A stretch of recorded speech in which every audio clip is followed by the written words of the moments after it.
The KwaZulu-Natal Department of Agriculture and Rural Development is on a drive to put an emphasis on agriculture amongst the youth in that province. The program aims to encourage the active participation of youth in the sector, as well as to contribute to food and nutrition security. An initiative such as the Agricultural Youth Indaba aims at encouraging agribusiness, which has the potential to create employment opportunities in the sector. While for more on this, we are joined from our Durban studios by Siza Sibande, who's the head of Department for Agriculture and Rural Development in the KwaZulu-Natal province. A very good morning to you, and thank you so much for joining us on Morning Live. Hosting an Indaba, is this the right way of approaching what your department aims to achieve in as far as young people and farming in that province? Morning to the viewers at home. I think, first of all, we need to appreciate this opportunity to come and present our vision in terms of empowering young people to actively participate in this very critical sector of our economy. This comes as a result of a mandate given to the department by the Honorable Premier, Ubaba Usihle Zikalala, which our MEC, Umamu Stolemloyi, has resolved to set up this critical milestone in the history of our agriculture sector, to set up an Indaba to encourage young people to actively participate in the industry. It's very important that young people find the industry vibrant and innovative. The only vehicle to do that, of course, is to ensure that the young people come and talk to us as the leadership and give us their perspective in terms of how they want to participate in the industry. So therefore, this is a very critical vehicle to ensure that we engage our young people and seek their views on the growth of the industry itself. Because KwaZulu-Natal is very critical, yes. What would you say that there is an interest or an appetite from young people to get into agribusiness in the province? Wow, that is huge. There is a huge interest. The Premier recently launched the KZN Youth Fund. More than 60% of the applicants are young people who are keen to participate in the sector. But remember, KwaZulu-Natal agriculture is one of the most growing sector with a double digit. And the future of agriculture, looking at the value chain and the emergence of technology, young people find it exciting and very innovative, and is a very vibrant industry as well. And it can create massive jobs. In Africa alone, there's an estimation that 60% of the jobs will come from the sector itself. So agriculture is the future, and the young people should participate actively. And what are the cost implications for the program that the department has put together in order to get this drive across to the young people of the province? We've got a number of programs that we have initiated as government of KwaZulu-Natal to ensure that young people actively participate in such initiatives. This is not the only initiative, however, it's just a conduit among other initiatives to ensure that young people are empowered, educated, and are supported. And these, among other programs, we've got the youth initiative programs around education and training through our colleges, bursary participation, ensuring that young people also acquire skill, including going overseas in different countries where we feel can better sharpen their skills to ensure that they come back and impart their knowledge. We also have programs where we employ young unemployed graduates through different areas in the industry, and they are attached to different mentors. At the moment, we've identified 77 mentors in the sector, and we've got more than almost 200 young unemployed qualified graduates in the sector participating and acquiring knowledge. So the event itself is just a minor contribution to our major participation in the whole. It's a one-day event. It's going to be held in one of our research centers in Tandi. It's going to be held next week, Tuesday. We've got different speakers participating and imparting knowledge to our young people. All right, and finally, the fourth industrial revolution certainly is the buzzword used by many people for the betterment of services. How do you think the province plans to use and integrate technology within the agricultural sector? Wow, I think technology is the future, and the young people find technology very exciting. That's the first point. And we looked at different sector platforms that we will need to develop. Young people will look in terms of vertical farming. We looked in terms of ensuring that we use IoT, Internet of Things, such as temperature, moisture sensors, and we looked in terms of technology that will ensure that we mitigate the impact of drought and the climate change.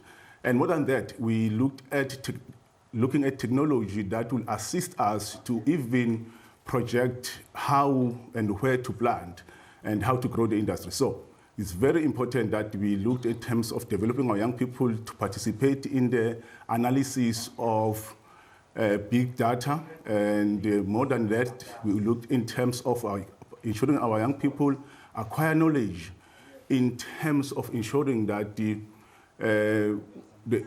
ICT sector is very critical in a sense that if they acquire such knowledge, we feel that it can contribute significantly in the growth of the industry in the future. Certainly. And more than anything else, we are very much excited because we've got programs that will ensure that our people are developed skills in the IT, and such are linked to the fourth industrial revolution that we are faced currently at the moment. And most of the jobs that we will be looking at will be coming from the sector.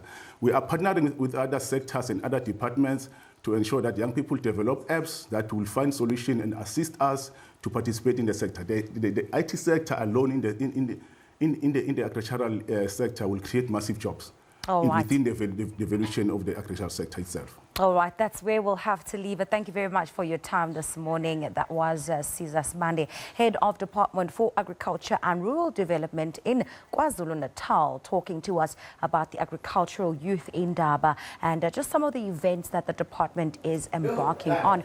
You can also engage with us about your thoughts and views regarding youth and agriculture. We are on Twitter and our handle is at Morning Lab SABC. Our Facebook page is Morning Lab SABC, and we also have a WhatsApp line number. It is 081-732-7481. We're going to head to Simpiwe, who's got the latest in the world of sport. It's pretty exciting.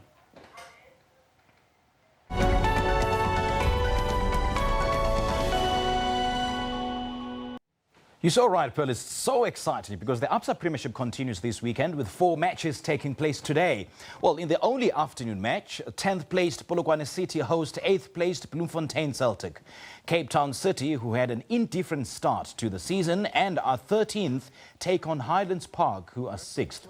Black Leopards will play Golden Arrows. In the late match, newcomers Stellenbosch FC travel to 3rd place SuperSport United. Tomorrow, Chippa United face Baroka and Amazulu will face Maritzburg United. South Africa's under-20 interim coach Helman Mkhalele realizes that he needs to successfully defend the COSAFA Cup if he wants to be considered as the next full-time coach. Mkhalele took over the reins from Thabo Senong after 3 years as an assistant coach for Amachita. Well, Amachita are the most successful side in the COSAFA under-20 championship with 4 titles under their belt. South Africa have won the under-20 COSAFA Championship twice in a row under Senong. Mkhalele replaced Senong when his contract was not renewed by the South African Football Association after the team's failure to progress to the second round of the FIFA Under-20 World Cup in Poland earlier this year. South Africa are in Group B alongside Lesotho, Madagascar and Mauritius. Amajita opened their account with a match against Mauritius in Lusaka, Zambia next Thursday. Yes, I didn't get a specific mandate, but I know for being in the setup for quite some time now, knowing that when you are expected to lead the team, you are expected to make sure that first and foremost you get the results. The biggest challenge for Mkhalele is that he has selected largely a new group of players with limited international experience.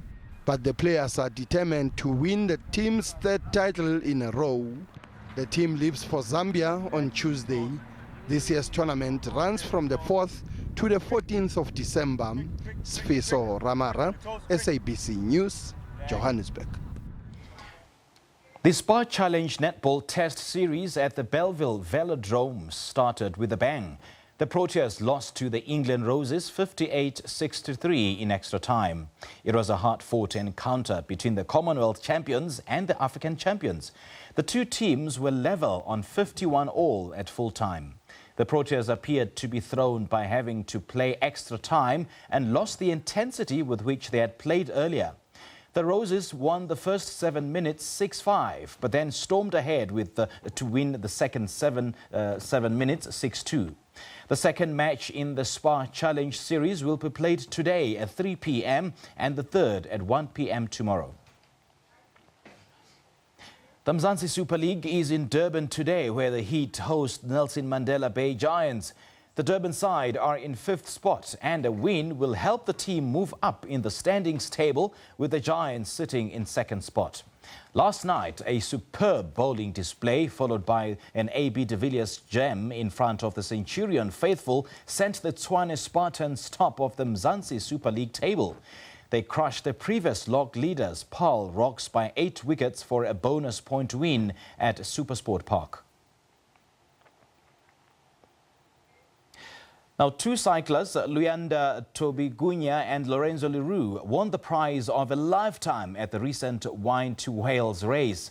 The winners of the Exaro jersey won R1 million scholarship each from Cura Holdings for a family member. Because Leroux has twins, Luyanda gave his prize to him, ensuring that both children get free education from grade 1 to 12. One of the most amazing prizes in the history of South African mountain biking. 19 development teams entered to win the Exaro jersey, meant for riders under the age of 26 from historically disadvantaged communities.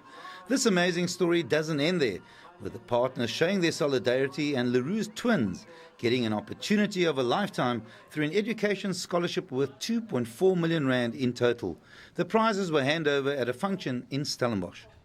The riders, who are managed and supported by Chris Norton of the BMT bike shop in Stellenbosch, said they were indebted to Curo, Exaro and to the organisers of the Wine to Wales. An amazing prize, an opportunity of a lifetime created by the beautiful sport of mountain biking. Craig Murray, SABC News, Stellenbosch. All right, it's a wrap of your sport. It's almost 6:30. Let's take a look at your top stories.